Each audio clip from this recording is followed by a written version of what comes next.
ఎప్పటికప్పుడు వార్తల కోసం దండూరా జనం గుండె చప్పుడు న్యూస్ ఛానల్ను సబ్స్క్రైబ్ చేసుకోండి. బెల్ బటన్ను క్లిక్ చేయండి, లైక్ చేయండి, షేర్ చేయండి.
ఎందుకంటే ఇలా ఇందిరమ్మ ఇల్లు మొదటి దఫాలో పూర్తయిన ఇల్లు మాసాయిపేట మండలంలో మన మాసాయిపేట గ్రామానికి చెందిందని మనం గర్వంగా చెప్పుకోవచ్చు.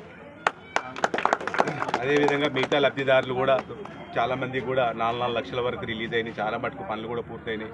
ఈ నెలలో వచ్చే నెలలో దాదాపుగా చాలా ఇళ్ళు ప్రారంభోత్సవం జరుపుకోవడం మనందరికీ ఆనందదాయకం. అదేవిధంగా మాసాయిపేట గ్రామంలో కూడా మనం నిన్న మొన్న ఒక 4 బోర్లు నూతనంగా వేయడం జరిగింది. అలా ఒకటి వడకపోయినా మిగతా అని పడినాయి. అదేవిధంగా ఒక 4-5 బోర్లు కూడా ఫ్లెషింగ్ చేసినాము. 4-5 బోర్లు ఫ్లెషింగ్ చేస్తే కూడా వాటర్ కూడా మంచిగా వచ్చినాయి.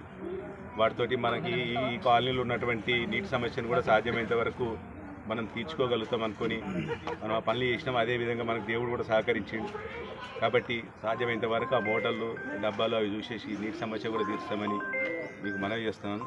అదేవిధంగా పెద్దల రాజిరెడ్డి గారికి ఆ డ్రైనేజ్ విషయంలో కొంచెం ప్రత్యేక శ్రద్ధ చూసి అది సంబంధిత ఏఈ గారికి పిలిచి అది కొంచెం సర్వే చేపిస్తే చాలా అస్తవ్యస్తంగా ఉంది కాబట్టి అది కూడా పూర్తి చేసుకుంటే మన గ్రామం మంచి నీట్గా కనబడుతుందని ఈ ఇందిరమ్మ ఇల్లు ప్రారంభోత్సవానికి వచ్చినందుకు అందరికీ ధన్యవాదాలు తెలుసు. ముఖ్యంగా ఇంటి యజమాని కూడా మరొకసారి అందరూ ఆశించినట్టే ప్రజాపాలన ప్రభుత్వం అధికారంలోకి వచ్చిన తర్వాత మరి 10 ఏళ్ళ నిరాశ నిస్పృహల్లో ప్రజలు కొట్లాడుతున్న టైంలో ఏ ఆకాంక్షల కొరకైతే తెలంగాణ తెచ్చుకున్నామో ఆ ఆకాంక్షలు నెరవేరకపోవడం, ప్రజల్లో తీవ్ర నిరాసక్తత నిస్పృహ నెలకొన్న సమయంలో ప్రజలు ప్రజాపాలన ప్రభుత్వానికి పట్టం కట్టి మరి యువ నాయకుడు ప్రజల ఆకాంక్షలను తీర్చే విధంగా ఈరోజు రేవంత్ రెడ్డి గారు ప్రజాపాలన ప్రభుత్వం కొనసాగిస్తున్నారు. నిరుపేదలకు ఆదుకొని గత 10 సంవత్సరాల బంగారు తెలంగాణని పదే చెప్పుకున్న ప్రభుత్వంలో ప్రజలకి ఏం అందకపోయిందనే బాధతోని ఈరోజు రేవంత్ రెడ్డి గారు ప్రజాపాలన ప్రభుత్వంలో ప్రజల సంపదను పేద ప్రజల ఇంటికి తీసుకొచ్చే విధమైన పథకాన్ని ఈరోజు నిరుపేదల ఇంటికి తీసుకొచ్చి ఈరోజు ఇందిరమ్మ ఇళ్ళ రూపంలో మన గ్రామాల్లో నిరుపేదల ఇంటికాడ మన ప్రజాపాలన ప్రభుత్వం చూపిస్తుంది. మీరు చూశారు, నియోజకవర్గ వ్యాప్తంగా 3500 ఇండ్లను మరి రేవంత్ రెడ్డి గారి ప్రభుత్వం, కాంగ్రెస్ ప్రభుత్వం మరి ఇండ్లను శాంక్షన్ చేయడం జరిగింది. మరి ఎంత దుష్ప్రచారం చేసినా ఇండ్లకు బిల్లులు రావని, గతంలో వాళ్ళ పాలనలో ఏ విధంగా అయితే మరి పనులు జరిగినాయి ఇప్పుడు కూడా అట్లనే జరుగుతాయని ప్రజలను కూడా తప్పుదో పట్టించే కార్యక్రమం చేపట్టింది బీఆర్ఎస్. కానీ ఈరోజు ఇచ్చిన మాట నిలబెట్టుకున్నాం. అదేవిధంగా ఇప్పుడు మాసాయిపేట గ్రామంలో మీరు చూస్తే 49 ఇండ్లను శాంక్షన్ చేసుకున్న ఘనత మన ఈరోజు కాంగ్రెస్ ప్రభుత్వం. అదేవిధంగా ఈరోజు పేదలకు ఏ ఇబ్బంది జరిగినా అధికారులు వెంటనే స్పందించడం, నేరుగా వాళ్ళ ఖాతాల్లోకే డబ్బులు పడడం, ఎలాంటి దళారీ వ్యవస్థ లేనటువంటి పాలన ఈరోజు కాంగ్రెస్ ప్రభుత్వంలో జరుగుతుంది. గత ప్రభుత్వంలో ఏ పథకం వచ్చినా దళారులు, మరి అప్పటి బీఆర్ఎస్ నాయకులు వాళ్ళ చేతి వాటం ఇస్తేనే కానీ పనులు జరగని రోజులు. భూముల ఆక్రమణలు ఇవన్నీ జరిగింది మీరు ఆ ప్రభుత్వంలో చూసి. మరి ఈరోజు ప్రభుత్వంలో చూడండి, ఏ పథకమైనా తీసుకోండి. ఇలా ఇందిరమ్మ ఇండ్ల పథకమే కానీ ఇలా నిరుపేదలకు రాలేదా ఇల్లు? ఇలా అక్బర్ తస్లీం వీళ్ళు నిరుపేదలు గారా? మాసాయిపేటలో ఇచ్చిన 49 ఇళ్లలో నిష్పక్షపాతంగా ఎలాంటి రాజకీయ సంబంధం లేకుండా ఏ పార్టీ వాళ్ళకైనా ఇవ్వడం జరిగిందా లేదా? ఇది మన కాంగ్రెస్ ప్రభుత్వం పాలన. ఇది రేవంత్ అన్న మార్క్. అదే ఈరోజు అసెంబ్లీలో కూడా రేవంత్ అన్న కొట్లాడుతుంది అదే. హరీష్ రావు గారు పదే పదే అబద్ధాలను ముందలికేయడం, ఇప్పుడు జరుగుతున్న దాని మీద ఇది ఎప్పుడైతుంది అది ఎప్పుడైతుంది.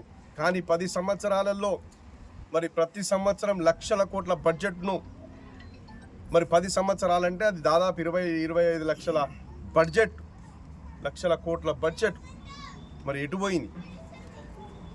మాసాయిపేటలో ఉన్న గ్రామ పేదలకు వచ్చిందా? ఏ నిరుపేద ఇంటికి కనీసం రేషన్ కార్డులు ఇచ్చుకోలేని పరిస్థితి మీ ప్రభుత్వాన్ని. ఇంగ్లీష్ పెట్టండి. మీ ఇంట్లో కుటుంబ సభ్యులు పెరిగితే, పెళ్లి చేసుకొని కోడలు వస్తే, పిల్లలైతే వాళ్లకు కనీసం బియ్యం ఇచ్చుకోలేని దుస్థితిలో మీరు తెలంగాణను నెట్టేసారు. ఇవాళ మన ప్రభుత్వం వచ్చినాక నిరుపేదలందరికీ రేషన్ కార్డులు ఇవ్వడం జరిగిందా లేదా? కొత్త సభ్యులను చేర్చుకోవడం జరిగిందా లేదా? సన్నబియ్యం పథకం మనం పెట్టుకున్నామా లేదా? దేశంలో ఏదైనా సన్నబియ్యం పథకం ఉందా? రేవంత్ అనే కదా తెలంగాణలో సన్నబియ్యం పథకం తెచ్చింది. మరి స్పష్టంగా వాళ్ళ పాలనకు కాంగ్రెస్ పాలనకు మరి ఈరోజు స్పష్టమైన తేడా ప్రజలు గమనించరు. నీళ్లను నీళ్లు, పాలన చేసుకునే విజ్ఞత ఈరోజు ప్రజలకు వచ్చింది. అయినా ఈరోజు హరీష్ రావు గారు, కేటీఆర్ గారు అసెంబ్లీ సాక్షిగా ఏదో దుమ్మెత్తిపోస్తుంది. ఉత్తమ్ కుమార్ రెడ్డి గారు మొన్న ప్రజెంటేషన్లో క్లియర్గా చెప్పారు నీళ్ళ మీద ఏ విధమైన దోపిడీ చేసారు, నీళ్ళ మీద ఎలా దోచుకున్నారని. ఉద్యోగాలు ఇస్తామన్నారు. తెలంగాణ వచ్చినాక ఒక్క ఉద్యోగం ఇచ్చుకోలే. మనం వచ్చినాక ఉద్యోగాలు ఇచ్చినాం. కాబట్టి ప్రజలు ఆలోచన చేశారు. అందుకే పంచాయతీ ఎన్నికల్లో కూడా ప్రజలు కాంగ్రెస్ పక్షాలు నిలబడ్డారు. మరి ఈరోజు మాసాయిపేట గ్రామంలో కూడా అత్యధిక మెజారిటీ ఇచ్చి మరి ఈరోజు కృష్ణారెడ్డి గారు గెలిచిరంటే అది రేవంత్ అన్న పాలనకు నిదర్శనం. రేవంత్ అన్న పరిపాలిస్తున్న విధానం, ఆయన అనుచరులుగా ఈరోజు కృష్ణారెడ్డి కానీ, మరి శ్రీకాంత్ నాగిరెడ్డి గారు మండలాధీశులు కానీ, మరి నర్సింహులు కానీ, ఈరోజు పసుల వెంకటేశం, మరి ఉప సర్పంచ్, వీళ్ళందరిలో రేవంత్ అన్నను చూసుకునే ఓట్లు వేసడం జరిగింది, వార్డు సభ్యులతో సహా. కాబట్టి మాసాయిపేట ప్రజలకు కూడా, గ్రామ ప్రజలకు కూడా ప్రత్యేకంగా వాళ్ళందరికీ ధన్యవాదాలు తెలుపుతున్నా. ఎందుకంటే ఒక నమ్మకం పెట్టుకొని ఈరోజు రేవంత్ అన్న పక్షాన నిలబడ్డందుకు మీ ఆశలను, మీ నమ్మకాన్ని ఇప్పుడున్న పాలకవర్గం కానీ, ఇక్కడ ఉన్నటువంటి కాంగ్రెస్ పార్టీ సైనికులు ఎవరైనా కానీ మాట నిలబెట్టుకుంటారు. ఖచ్చితంగా మంచి పరిపాలన అందిస్తారు. వచ్చిందే తడవుగా నీళ్ళ దాహార్తిని తీర్చిన ఈరోజు పాలక వర్గానికి నేను కూడా ఇవాళ అందరిని అభినందిస్తున్నా. ఏదైతే మీ మొన్నటి ఎన్నికల్లో ప్రజల నుంచి నీళ్ళ సమస్య మీ ముందరికి తీసుకురావడం, మీరు ఇచ్చిన మాట ప్రకారం ఈ నీళ్ళ సమస్యను కూడా ఈరోజు మీరు తీర్చడం, ఉన్న పాలక వర్గాన్ని అందరికీ కూడా సర్పంచ్, ఉప సర్పంచ్, వార్డు సభ్యులందరికీ కూడా మీకు ప్రత్యేకంగా అందరికీ కూడా శుభాభినందనలు తెలుపుతూ, మీరు మీ గ్రామ పరిపాలనలో మీరు ప్రత్యేకమైన మార్కును చూపించాలి. రేవంత్ అన్న పాలనను, రేవంత్ అన్న విరోచితంగా ఈరోజు ఒక స్పష్టమైన పారదర్శకమైన పాలనను పేదలకు అందించాలని తప్పిస్తున్నాడు. ఆ తపన వైపు మనం కూడా అడుగులేద్దాం. ఈ ప్రజాపాలన ప్రభుత్వాన్ని ముందుకు తీసుకెళ్దాం. మన గ్రామాన్ని అభివృద్ధి చేసుకుందామని చెప్తూ మరొక్కసారి ఇందిరమ్మ లబ్ధిదారుడు అక్బర్, వీళ్ళ తస్లీం వాళ్ళ భార్య పేరు మీద ఉంది. వాళ్ళ కుటుంబం ఈరోజు కాదు, నా చిన్నప్పటి నుంచి నాకు తెలుసు.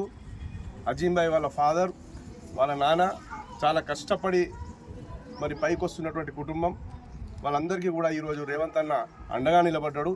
ఖచ్చితంగా ఇలాంటి మార్పు తెలంగాణ వ్యాప్తంగా జరుగుతుందని నేను ఆశిస్తున్నాను. అందుకే మరొక్కసారి మాసాయిపేట గ్రామ ప్రజలందరికీ అభినందనలు తెలుపుతున్నాను.